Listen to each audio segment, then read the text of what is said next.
Hi guys, welcome to another 2-minute devotion with Dad. This one won't go for 2 minutes for sure.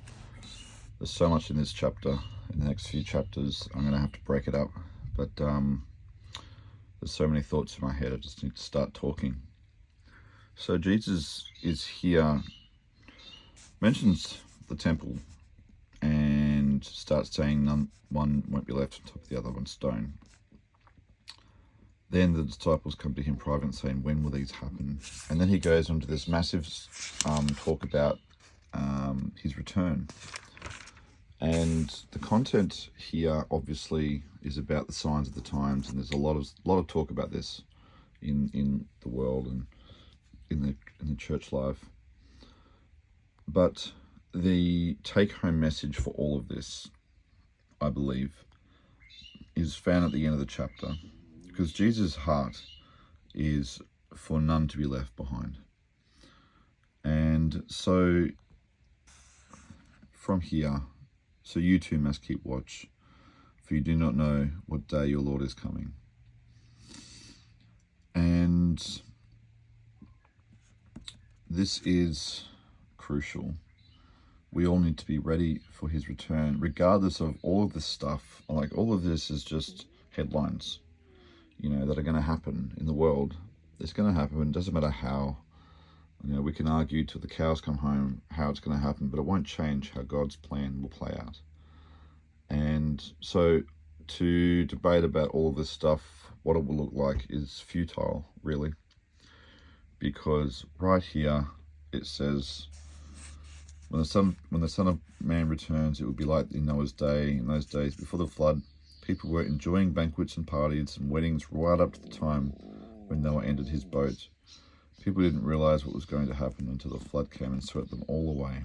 And that is the way it will be when the Son of Man returns. 2 men will be working together in the field. One will be taken, the other left. 2 women will be grinding flour at the mill. One will be taken, the other left. It will be literally business as usual. And it doesn't matter. All of this stuff doesn't matter. What does matter is be ready. Are you ready? What does being ready look like to you? Keep watch. You don't know when he's coming. And then he goes on to start, if the homeowner knew when the burglar was coming, he'd be ready. He'd be prepared and stay up all night. A faithful, sensible servant is one to whom the master can give responsibility of managing the other household servants and feeding them. If the master returns and finds the servant has done a good job, there will be a reward. I tell you the truth, the master will put that servant in charge of all he owns. And we just need to be prepared for when Jesus returns. We need to make sure our lives are in order, that we are faithfully obeying what Jesus says in his word. This is the part where the rubber hits the road for all of us, regardless of our position in the world, regardless of what we're doing in life, no matter how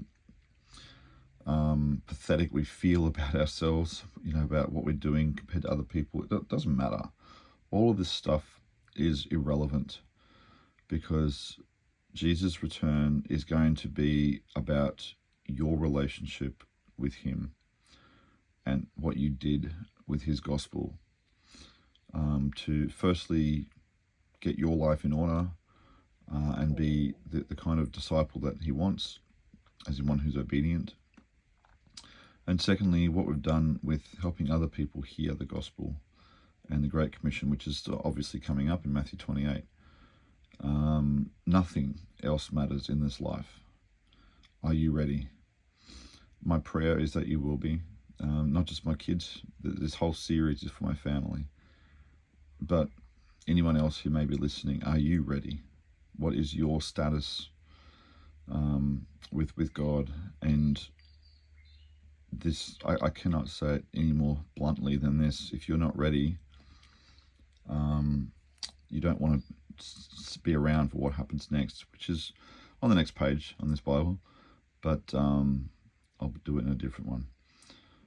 Anyway, it's very poignant today, but all of this stuff is great to read, and we often start to salivate when we think, oh, look at this. This is what's happening, and we compare it to what's happening in the news. But you know what? It doesn't matter. All that stuff doesn't matter. Keep focus on what Jesus is getting at here. Because when the disciples started this question, Jesus started responding by saying, do not let anyone mislead you. You know, and then he talks about the things. But anyway, there's so much in this chapter. What matters is this part. Are you ready? Bless you guys. Have a great day, and I'll see you at the next one. Bye.